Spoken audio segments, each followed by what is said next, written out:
asalaamaaleykum téléspectateur Waalo TV tey ñu ngi seen émission face to face bi nga xam te dañ ko jagleel wàllum éducation au niveau national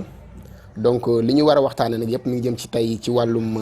reprise des cours bi ñu war a def le 2 léegi nag tey dañu war a dalal nag benn gan bu am solo ñu koy wax monsieur Amadou Diop nekk un enseignant dans le Fouta à Sinthiou Garba plus précisément de professeur histoire et géographie donc monsieur Diop mi ngi nii toog tey moom la ñu am plaisir ak mbégte di ko dalal suñu émission face to face kon ñu bàyyi monsieur Diop mu nuyonte ak askan wi. mbokku téléspectateurs yi waa Waalo TV maa ngi nuyu yéen ñëpp ku si nekk sa tur ak sa sant di wax ni c'est un plaisir énorme plaisir la ak mbégte tey bokk ak plateau bi ak suñu sama collègue de service muy Ousseynou Ba vraiment di kontaan trop ci invitation bi. jërëjëf monsieur Diop ñu gis ni depuis le 23 mars dañu décrété woon état d'urgence au niveau national avant laata loolu monsieur le président de la République dafa arrêté woon cours yi d'abord la njëkkee après ñu décrété état d'urgence bi tey ñi ngi wax naan ay wax reprise les cours le 2 léegi ñu bëggoon xam reprise des cours le 2 la. yéen en tant que enseignant nu ngeen gisee décision boobu ak pertinence bi. jërëjëf Ousseynou gis nga bi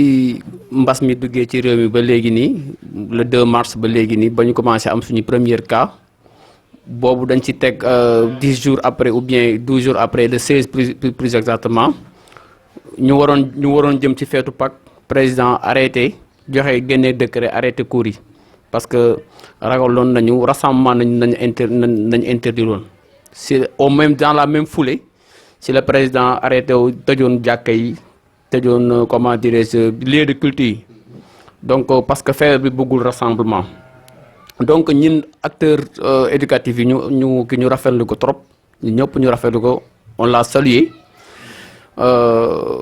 ñu dem ci fête nag bu ñu demee ci fête slogan yëpp daw naan restez chez vous président ñu dajale benn fonds Covid bu 1000 milliards fonds boobu noonu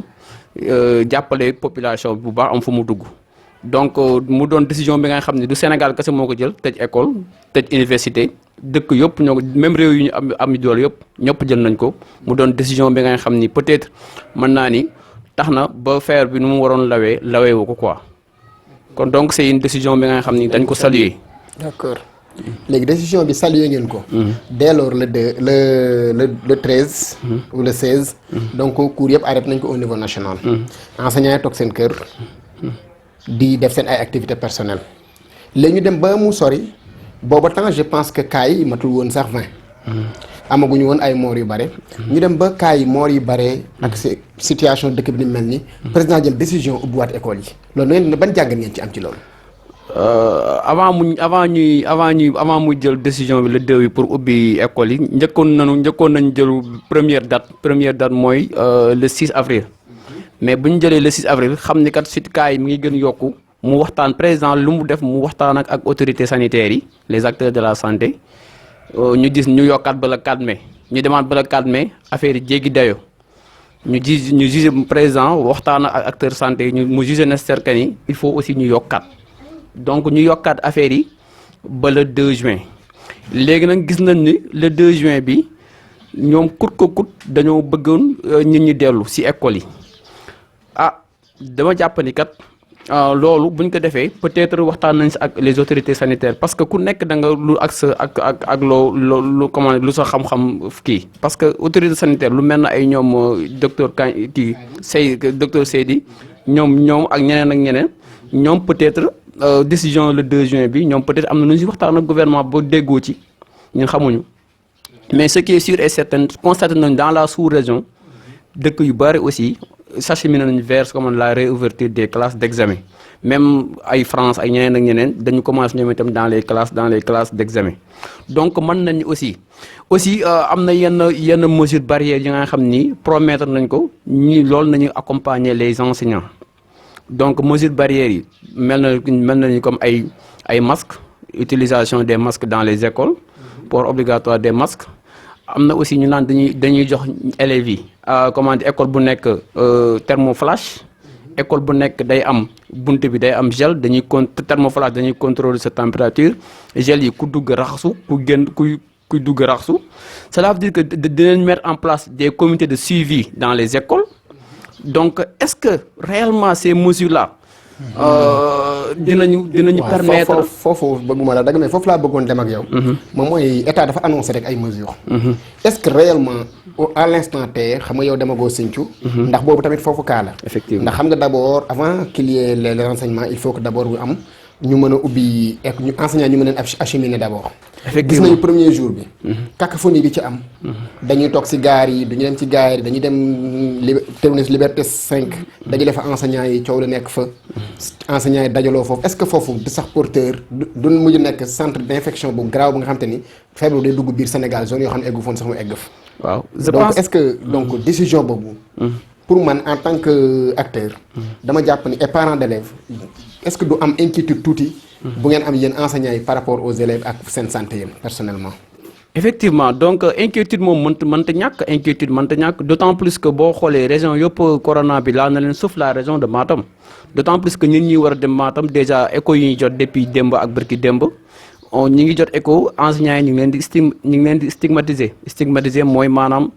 enseignant bu si jógee Dakar wala bu si jógee zone bu jógee Touba boo ñëwee am na beneen taxawaay am na beneen xoolin bu lay xool am na beneen taxawaay bu ñuy taxawee si yow parce que dañuy yaakaar ne est-ce que corona wala indiwoo virus bi donc keroog aussi gis nañ depuis ñu ne enseignants yëpp dinañ leen ventiler du 26 au 29 keroog gis nañ le 26 lu xew terminus Liberté 5 jël ay je pense que ni Dakar nu mu toll je pense que ni respect de réew mi il faut ñu wax ko respecté wuñu joxuñu gëdd enseignants yi dafa des ba léegi nii syndicalistes yi wax nañ si ñoom Abdoulaye Ndoye ñun ñeneen ak ñeneen parce que yow nan nga Dakar Dakar ay sa banlieue nu mu toll nga jël enseignants yëpp nga dajale leen ci benn bërëb bu naan terminus Liberté 5 ñëpp nga def plus de 2000 enseignants ñu war rejoindre Thiès ak Diourbel pourquoi pas mënuñu woon def ay différents points de collecte ñu par exemple ñu nekk banlieue nañ fii mooy seen point de collecte enseignants yi ne fii na leen di jëlee enseignants yi nekk Dakar Médina Gueule Tapée fii na leen jëlee donc déjà nguur bi foofu déjà avant c'est-à-dire foofu muy sonné benn alerte mooy maanaam déjà nguur gi fii rassemblement lay bañ te déjà rassemblé na fii enseignants yi kon cela veut dire que est-ce que mesures yi ñu promettre ci école yi est-ce que mënuñu si def benn point waaw léegi foofu côté boobu enseignants dajaloo terminus Liberté 5 Sénégal dem dikk damay dégg docteur Moussa Diop mu ni toutes les dispositions ont été prises pour que enseignants yi mën a dem ñu convoyer leen correctement mais problème mooy enseignants yi ñoom ñoo ñëw dajaloo foofu pour perturber donc bu ma ko dégg dafay mel ni comme genre sabotage la enseignants yi bëgguñu dem jàngale ji te pourtant yéen a ngi toog pendant 2 mois état di leen fay seen salaire te liggéeyu leen ko mais foofu ni gars yi jaxasoo loolu pour dénoncer yenn affaires yi dafay niroog loo xam ni genre sabotage ndax dama dégg docteur Moussa Diop mu ni les enseignants manquent d'organisation pour pouvoir être convoyés correctement dans leur lieu de service. Je pense que donc est-ce que docteur Moussa Diop amul raison foofu enseignants ñoo dem pàcc ndax ay magum jëmm lañu des personnes conscientes. je pense que ni man avec tout le respect que j'ai docteur Moussa Diop bu waxee ne enseignants yi amuñu organisation je pense que ni yow yaakaar naa bu ñu nee élection kañ la ñuy yóbbu si milieu de vote yi. waaw enseignant la de. bu ñu nee par exemple problème dafa am ci réew wala ak enseignants ñun nous sommes des acteurs de développement. je pense que ni bu nee enseignants yi. ñiin dañu manque organisation je pense que ni wax boobu noonu war na ko xoolaat parce que ñoom Dakar dem dikk bu jógee n'est-ce pas Dakar day jëlee nit ñi Dakar plateau yóbbu leen ci banlieue yi est-ce que nit ñooñu dañuy rassembler ci benn place dañu am ay point ay garage ay point de collecte pourquoi pas mënuñu woon def noonu point de collecte yooyu c'est parce que enseignants bu ñu dajee plus de 2000 personnes il faut mu am précipitation ku nekk day bëgg yëg mais loolu c'est humain c'est normal gis nga on a montré à Thiès des enseignants qui comment ñu waroon rallier yeneen raison mais image yooyu noonu dama ko yoroon sama portable mais il y a une organisation parfaite c'est parce que peut-être la foofu noonu nombre yu bëriwul woon je pense que bu nee enseignant dañu manque d'organisation quand même là c'est aller loin de sa part je pense que ni nguur gi je pense que ni ñoom dañu amul considération ci enseignant je pense que bu ñu amoon considération dinañu wax leneen lu enseignants yi amuñu organisation. D'accord pour ñu jeexal ci côté convoyer enseignants yi seen dëkk noonu. on est le 31 mai. mais man maa ngi jàkkaarloo yow à Richard Toll pour waxtaan ak yow plus précisément. te yow yaa ngi war jàngale ji Sinthiou Garba région de Matam. jusqu'à présent ginnaaw suba le 2. jusqu'à présent yéen enseignants de Matam résidé à Richard Toll. demagu leen mais lu indi problème boobu noonu. waaw xam nga ñoom foofu déjà dañu am benn groupe WhatsApp si nañuy waxtaan depuis ba léegi nii gars yi ñu ngi envoyé gars yi ñu ngi patienté wu sonn nañ trop parce que dañu woon dañuy vanter dinañ yóbbu enseignants yëpp seen bërëb entre le 26 au 29. am na benn déclaration bu ñu jot ci ministre bi mu ni enseignants yëpp tey nañuy jeex te alors que y a beaucoup d'enseignants yoo nga xam ni man mii dama war a rejoindre Matam maa ngi nii ba léegi nii xamaguma sama situation fan la toll te le 2 dama war a sama emploi de temps le 2 dama war a jàngale 8 heures 9 heures donc cela veut dire que ni y a un manque d'organisation bu ñu koy wax c'est à leur niveau et je pense que ni foofu noonu état bi faillir na fa te loolu c'est à déplorer. d'accord si noonu sax avant ñu jeexal ci partie boobu. am na benn reportage bu am solo.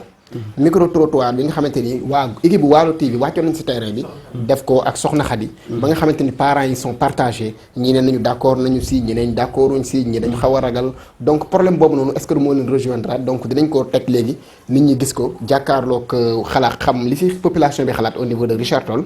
te je pense que échantillon bi ndawam jël mooy représente au niveau national. donc parents yi dañu partagé wu.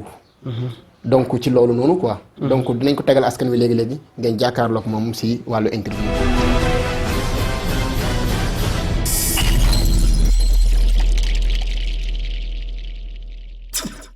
Bonjour chers internautes de Waalo TV, merci d'être fidèles à notre chaîne Waalo TV. Bienvenue dans votre chaîne Waalo TV, chers internautes. C'est un plaisir toujours de vous retrouver dans votre chaîne. Donc tey nag mbokk yi ñu ngi fi nga xamante ne mooy Richard Toll di leen defal benn micro trottoir par rapport ak li nga xamante ne mooy réouverture des classes mooy maanaam li nga xamante ne élèves yi dañoo war a delluwaat école jàngi le 2 juin incha allah ñu fas yéene leen defal micro trottoir laaj li nga xamante ne mooy élèves yi lan moo ci seen xalaat ak ñi nga xamante ne mooy parents d'élèves yi lan mooy seen xalaat ci li nga xamante ne mooy reprise des cours yi ak fi nga xamante ne feebar bii di Covid 19 toll na fa mbokk yi nag ngeen teewlu ko rek seen biir chaîne Waalo TV ñu wan leen li nga xamante ne mooy xalaatu élèves yi ak parents d'élèves yi ci retour à l'école le 2 juin incha allah. mbokk yi ba tey rek dañuy wéyal li nga xamante ne mooy seen micro trottoir li jëm ci li nga xam ne mooy reprise des cours le 2 juin incha allah dañuy bàyyi rek ki nga xamante ne daje nañu ak moom fii ci kaw tali bi moom nga xam ne élève la aussi lu ko concerne la mu wax ñu rek moom lan mooy gis-gisam ci mooy wàllum reprise bi ak fi feebar bi toll. oui donc salaamaaleykum ñu ngi nuyu seen mbokku téléspectateurs yi donc di am contenté ba defee micro trottoir bi doxanteeg man en tant que président Union nationale des élèves du Sénégal donc tamit élèves en classe de terminale APPS Richard Toll donc situation bi ñun ñëpp ñoo ko constaté woon donc avec 2 cas Macky le président avait dit que l'heure est grave aujourd'hui ñu ñëw plus de 2000 ou bien 3000 cas avec une trentaine de morts avec des cas communautaires xamuñu d'où vient la maladie et d'où se dit la maladie en même temps ñun ñu donc dañuy def reprise des cours comme si que rien n'était alors que communication bu gouvernement bi jël c'est-à-dire que dafa jël maladie bi teg ko au-delà de tout le monde donc on ne peut pas savoir que aujourd'hui même ñun ñoo bëgg ñu retourner au balcon ou bien que ñu dellu ci salle de classe yi aussi tamit rappeler à ministre de l'éducation ce qu'il avait dit comme ñun ñu nekk ci privé yi donc dafa ni ñu nekk ci privé ak ñoom seen APE les parents d'élèves ñoom ñoo consulter xool les mois précédents est-ce que ñoom du koy fay ou non te ñu leen rappeler juste le système comment dire que pour vous rappeler juste le système capitaliste nu muy fonctionner les écoles privées sont des systèmes capitalistes ils ne fonctionnent pas comme ça donc moo nga xam ne toog nañ ko jànguñu ko alors que ak ñu seen parents nag ci couche vulnérable yi forcément ils devront payer ces mois-là donc fi meer tollu tey la nga lekk rek doy na la waxuma la te bëgg a feet loo xam ni jàngoo ko non seulement 2 mois yoo xam ne jàngoo ko ak 2 mois yi nga war a jàngat aussi tamit est-ce que parents yëpp am nañu les moyens qu'il faut. waaw ñu luñ ci wax mooy peut-être loolu mënul ñàkk la parce que bu ñu demee ba am 20 cas nga tëj école yëpp nga dem ba am ay 1000 nga ubbiwaat école yi c'est-à-dire doo xam foo jëm mais comme état moo yor dooleem bu defit lu wax waaw rek mais bu doon doon sago sérieusement année blanche mooy am parce que tey lu tax mooy am mooy élèves yi bu doon njàng rek la ñuy wax du jàng la ñuy wax examen bi moo la intéressé mais qualité jàng bi ñu ci war a wax teguñu ko ndax xale bi dafa war a jàng ñaata weer la xale bi toog jàngu nga reprendre cours am mu perte lu bari kon qualité bi taxul sérieusement bu doon suñu sago dañuy reprendre ak année bi ndax def nañ ko en 89 mais nit ñi ba léegi ñu ngi dund li war am bu amee dañ koy fekk si donc man dama jàpp ne daal sérieusement reprendre cours yi moom du woon nécessaire tey ndax bu ñu ko defee rek examen rek la te examen bi daa ci ku jàll te fekk niil na daa ci ku jàll fekk amul dara donc ce n'est plus la peine ñu koy jaar man daal pour man nañu bàyyi élèves yi kenn ku ne fa nga nekkoon nga nekk fa ndax tey li ñu doon bañ mooy yokk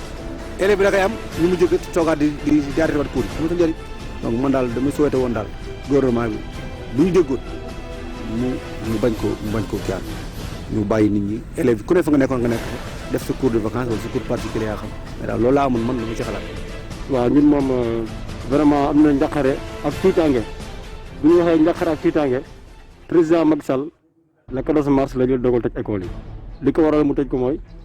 14 cas moo amoon mu tëj école yi ñu ràpp tëj école yi léegi nag ñu dem ba 3000 cas mu ne waaw ñoom ñu toog def réunion seen biir ñu ne élèves dem na ngeen jàngi léegi comment léegi ñun nan la ñu demee jàngi te cas yaa ngi yokk chaque jour cas communautaire yaa ngi fi toog nañ 3 mois jànguñu léegi si biir 3 mois yooyu man mi sax ma li ma jàngoon fàtte naa ko man terminal laa nekk suñu classe 112 lañ 112 wallaahi azim parfois par 3 ñooy toog par 4 mbas baa ngi fii lëmbi adduna bi France bàyyiwul France bàyyiwul Allemagne bàyyiwul Espagne bàyyiwul Italie te ñooñu dañu ëpp ay moyens fuuf gën ñu xarañ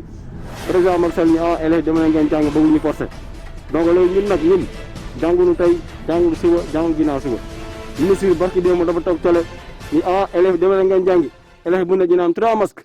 moom barki démb dafa def conférence de presse mu takk masque même pas 5 minutes mu dind ko ni voilà ça m'étouffe léegi ñun xar yi ñun ñu ne léegi dem na ngeen jàng ngeen takk masque de 9h à 16h c'est inadmissible loolu duñ ko nangu tey duñ ko nangu suba duñ ko ëllëg. war nañ jël ay risques parce que am na élèves yoo xamante ni ñu ngi toll ci classe examen ñii suñu toogee ba déwén toogaat defaat classe bu ñu defoon du ñu arrangé parce que année blanche du ñu arrangé classe bu ñu defoon ñu defaat ko déwén du ñu arrangé loolu moom neexuñu su doon suñu sago ñu delloowaat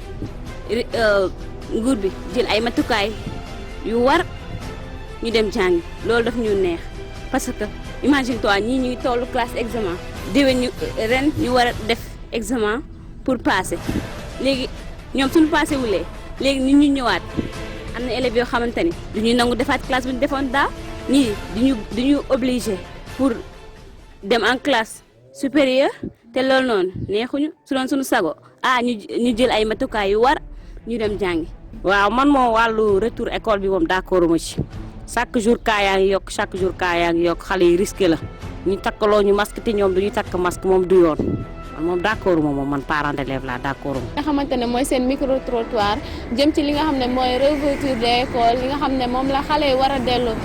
ci classe yi ñi nga xam ne ñoo nekk ci classe d'examen yi le 2 juin incha allah gis ngeen seen micro trottoir différentes avis yi nga xamante ne joxe nañ ko ci partie élèves yi gis ngeen aussi parents d'élèves yi li nga xam ne mooy seen xalaat lii lañ leen indiloon tey ci seen biir chaîne YouTube Waalo TV ñu leen di jox rendez-vous très prochainement incha allah.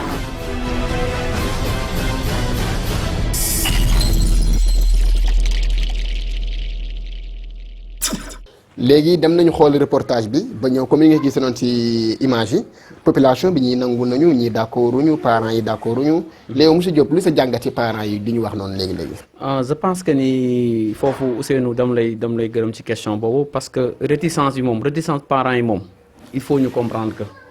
je pense que ni boo xoolee. déjà tey si suba maa ngi dégg Bossiya bor nga xam si benn dëkk la bu nekk watu kanel Bossiya bi parents d'élèves yi ñoo réunion si école ba ñoom nee nañu parewuñu vidéo bi maa ngi yor sama portable ñoom nee nañu parewuñu pour accueillir les enseignants ñuy jóge dans les zones infectées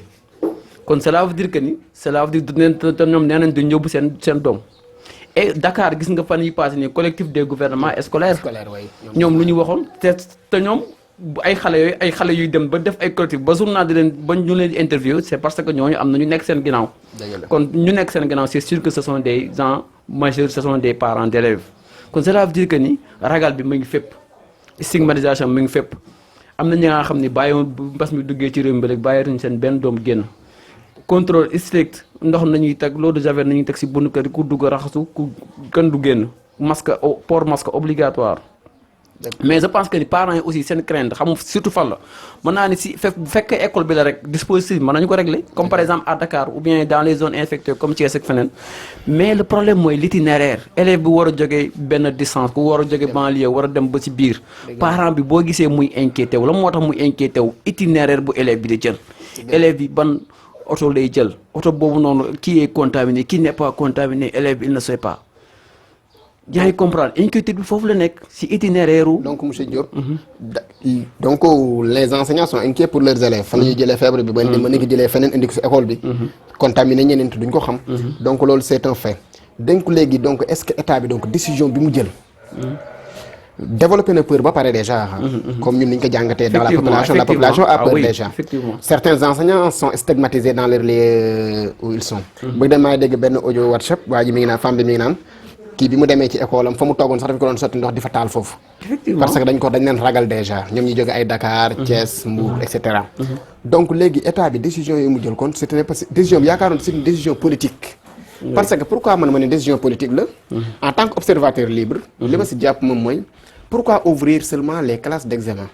pour sauver l'année scolaire? Et maintenant, les élèves qui sont les classes intermédiaires, 6e, 5e, 4e, CI, CP, C1, C2, seconde, première. Donc, ces classes-là, qui sont à mes yeux des classes tellement importantes, que dès une certaine moitié programme, l'État a arrêté comme ça. Une classe d'examen uniquement pour sauver l'année. Donc, est-ce que la décision n'est pas dictée? Donc là aussi c'est une chose à déplorer parce que yow boo nee cursus scolaire je pense que ni da nga naan sixième da nga naan CI ba CM2 nga ñëwaat CM2 sixième ba troisième nga troisième ba terminal donc am na lu naan les classes d'antichambre comme par exemple boo ñëwee CM2 bi kuy def CM1 ren antichambre la ne CM2 nga ñëw quatrième antichambre la nekk nga ñëw première antichambre mais ñooñu seen programme bu warul yegg bu ñu mënul def le quart de leur programme ñooñu cela veut dire que ni bu ñu demee dëwoon ñëw bu ñu jàllee ak seen bulletin bu ñu def dëwoon classe d'examen kuy def CM2 wala kuy def troisième wala kuy def terminale ñooñu dañuy tere na ay lacunes dañuy yóbbaale ay lacunes donc cela veut dire que ni état bi instant bi précipité c'est-à-dire l'état veut sauver une année. Et je pense que aussi là aussi on peut dire que de manière très sincère que c'est politique parce que bu ñu xoolee mesures yi nga xam ni tout ñi nga xam ne ñooy financer éducation bu ñu waxantee dëgg ay banque mondiale ñoo yor éducation ay ñeneen les comment dire ay USAID gis nañ ay exactement donc cela veut dire que ni ñooñu tey say boo xoolee pourquoi tous les pays de comment dire de l'Afrique subsaharienne ñi ngi reprendre seen cours boo xoolee Côte d'Ivoire ñi ngi waaj reprendre ñoom tam classe examen est-ce que jiwuñu ko sax Burkina ñeneen ak ñeneen Niger cela veut dire que ni am na leneen lu laqatu ci gannaaw pourquoi pas mbas mi c'est pas seulement éducation la daal transport dégg nga tey waa transport suba góoru xamu dañuy dem grève pourquoi pas xool ñu transport pourquoi pas xool ñu feneen ak feneen ñoom ñu jël bëgg coûte que coûte éducation bi redémarrer coûte que coûte cela veut dire que ni am na lu laqatu ci gannaaw te loolu c'est de la politique. beneen problème bi may souligner waat moom mooy tu as été à Matam comme man ni mu fa nekkee woon. y a des villages tellement reculés. tellement reculés. ay abris provisoires moo fa nekk élèves ci bassin la ñu toog ci ay bant. et cetera xam nga boo jëlee l'école de Sinthiou Garba c'est une grande école. donc foofu mën nañ ni matériel mën na jóge Matam. ñëw foofu très facilement. mais les villages du Ferlo. Kanel Ferlo. Comment dirais-je, Ranérou. Donc ces établissements-là, comment ils vont s'organiser de telle sorte que élèves yi mën a organiser wu correctement jàng.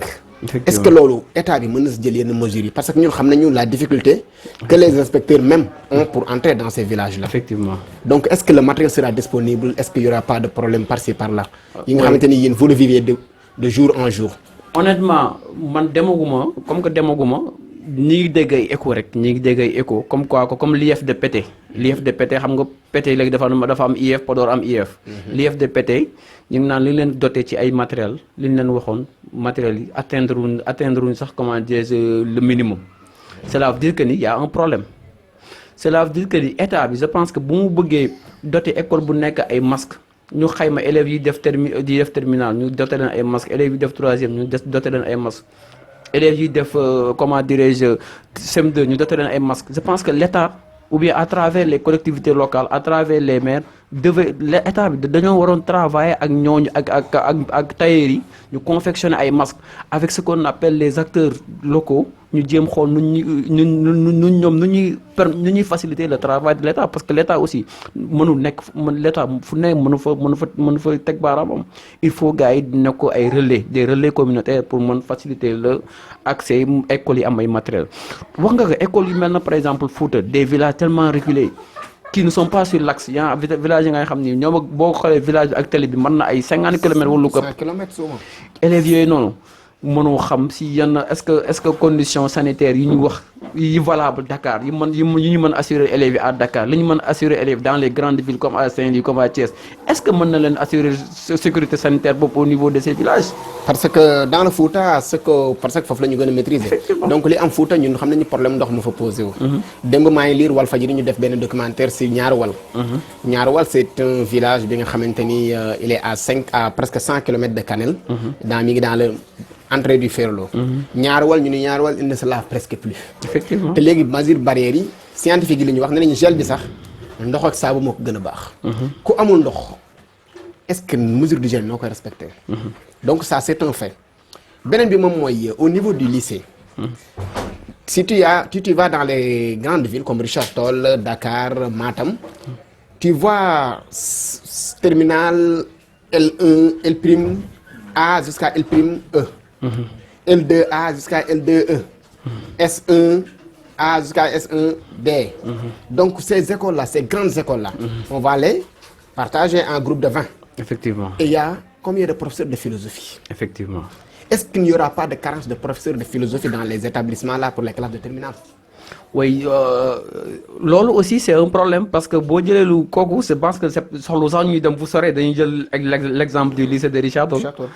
Je pense que ni moo tax instant bi il y a un problème qui se pose.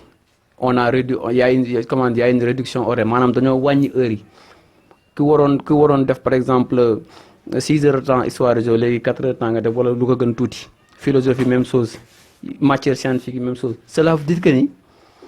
yéen maa ngi dégg ñu naan xaw ma si c'est avéré maa ngi dégg ñu naan dañuy alléger programme yi dañuy alléger les programmes dans les classes d'examen en 3e et en terminale yooyu laa jotagum écho mais man comme que demaguma ba ñu def réunion ba ñu évaluer mënagum ci wax avancé mais si c'est une chose qui est avérée je pense que ni déwoon ñu ñëwaat si yeneen fekkee dafa am ñu dindi ren déwoon mbas mi jógee fi ñu indiwaat yëpp cela veut dire que ni cacophonie day am. On risque de traîner encore des lacunes et je pense que ni fii nañu interpeller état problème mbas mi nii dañu renseigner su lu bëri maanaam nguur bu si nekk que ça soit Afrique wala feneen ak feneen ñaari affaires yi ñoo yor réew mooy santé ak éducation. 2013 am na ay enseignants yi nga xam ni ñi ngi FASTEF ba léegi nii kenn recruté wu la ñooñu bu leen recruté woon tey je pense que comme ni ñu def santé nii fan yi bi mbas mi duggee Sénégal dañoo recruter ay infirmiers. Je pense que comme ni ñu bëggee nii ubbi école dañoo war a yokk ay professeurs à l'instant T xam ni la situation on dit situation exceptionnelle mesure exceptionnelle donc je pense que ni profilo bi doon am bi yoroon ay 4 classes buñ ko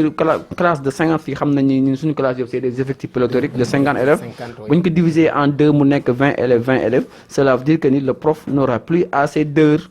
lu mu doon am auparavant. Cela veut dire qu'il y a un problème, il y a un gap qui va se créer. Maintenant, ce gap-là, puisque vous l'avez dit tantôt, école booy jàngaguñu les 2/4 du programme sax atteindre guñu.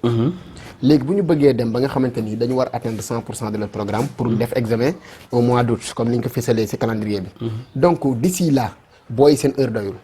seen programme kon ça veut dire que yu bëri duñ ko jàng. donc est-ce que si niveau élève bi war a am bac def bac am ko. war dem université niveau du am problème tuuti. Oui, effectivement, parce que bu ñu xoolee ni suñu université sax depuis quelques années on a constaté que y a comment dire niveau bi dafa baissé trop te loolu noonu lu ko waral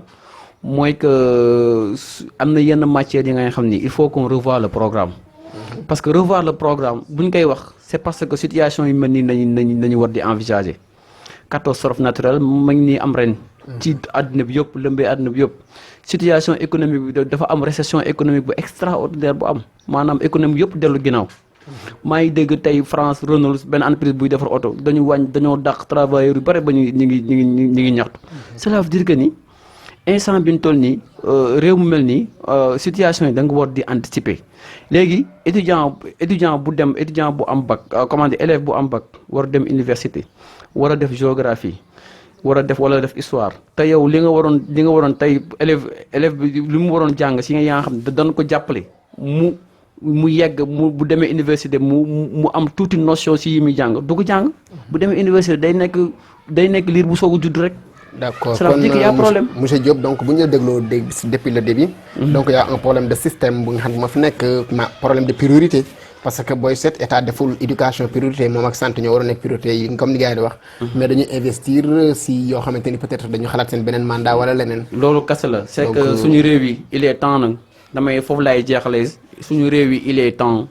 ñu revoir suñu comment dire suñu système économique ñu xol lan mo jara def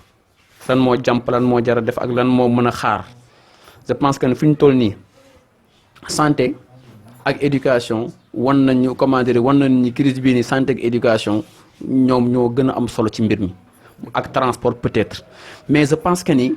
état bi war na veiller si baax fu ñuy def comment dire ni ñuy defee seen investissement parce que di def ay investissement dëgg la baax na di tabax ay arena di def ay leneen ak leneen ay stade je pense que c'est bien mais je pense que ni lu gën di jàmp mooy tey affaire système de santé parce que am na yenn village Fouta yi nga xam ni femme buy accoucher si sareet lay def wala man sama village bu ma nekk Sinthiou Garba am na benn village bu nekk si kii mooy chef lieu communal bi chef village bu naan Ogo ñooñu bu ñu amee évacuation war a soog dañuy ñëw suñu village à 6 kilomètres abba ambulance te yooyu noonu abba dañuy abba mais am na ñaa xam ne amuñu ambulance ay sareet nañuy évacuer ak yeneen ak yeneen je pense que état war na xoolaat lu muy comment dire nu ñuy defee seen politique muy éducation ak santé je pense que yooyu mooy. merci monsieur Diop kon ñu fàttali ñu ngi doon dalal suñu émission face to face premier numéro. monsieur Amadou Diop. bi nga xamante ni c'est un enseignant c'est un professeur. au lycée de Sinthiou Garba donc monsieur Diop jërëjëf. maa leen di gërëm di leen sant vraiment c'est un plaisir lii moom plaisir bu rëy la donc. parce que lii c'est la première fois mu am fii ci Waalo ñuy ñaan yàlla initiative bi jëm kanam parce que Waalo li la manqué parce que Waalo il faut ñuy wane image am ci à travers les réseaux sociaux bu ñu ko mënee pourquoi pas même à travers am fi benn télévision bi nga xam ni moom mooy wax les difficultés comment dire ci Waalo fii nii et je pense que ni loolu le plaisir c'est partagé vraiment je suis très content maa leen di gërëm di leen sant. donc merci monsieur Diop donc ñu leen jox daje ci seen beneen numéro face to face si fii ak ay bés donc jërëjëf.